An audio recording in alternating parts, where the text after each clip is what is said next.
Hello दोस्तों, पिछले कुछ दिनों से आप एक शब्द बहुत सुन रहे होंगे, नेटो।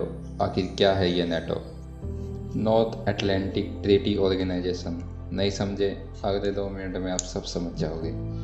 रशिया और यूक्रेन की सबसे बड़ी जड़, इसकी भूमिका पर सवाल उठाए जा रहे हैं। अधिकांश यूरोपीय देश यह मानते हैं कि नेटो ने रशिया को यूक्रेन पर आक्रमण करने से रोकने के लिए पर्याप्त कार्य नहीं किए।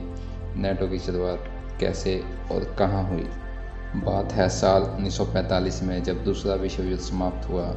इस विश्व युद्ध के बाद 2 महाशक्तियाँ उभर कर सामने आई, अमेरिका और सोवियत संघ। यूरोप में संभावित खतरे को देखते हुए यूके, फ्रांस, बेल्जियम, नीदरलैंड ने एक संधि की, जिसे ब्रुसेल्स की संधि कहा गया था।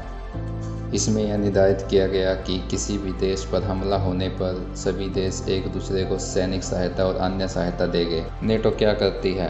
नेटो का उद्देश्य राजनीतिक और सैन्य साधनों के माध्यम से अपने सदस्य देशों को स्वतंत्रता और सुरक्षा की गारंटी देता है। नेटो को दूसरे विश्व युद्ध के बाद साल 1949 को बनाया गया। इसका हेडक्वार्टर बेल्जियम में स्थित है। नेटो कहता है कि अगर नेटो के किसी एक देश पर आक्रमण हुआ तो वह सारे संगठन पर आक्रमण होगा, यानी किसी एक देश पर आक्रमण का जवाब नेटो के सभी सदस्य देंगे।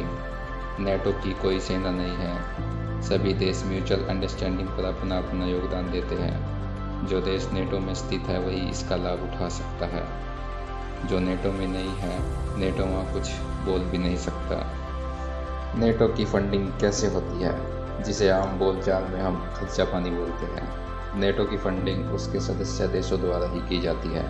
नेटो को सबसे ज़्यादा फंडिंग अमेरिका द्वारा ही होती है। तो आप क्या सोच रहे हैं?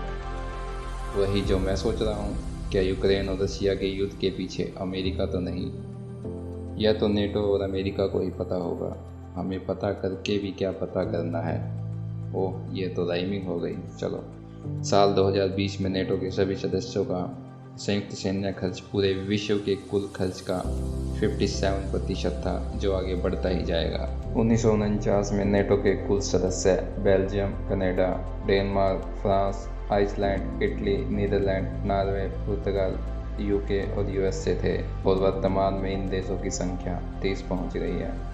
रही बात अपने देश भारत की, भारत नेटो में शामिल नहीं है।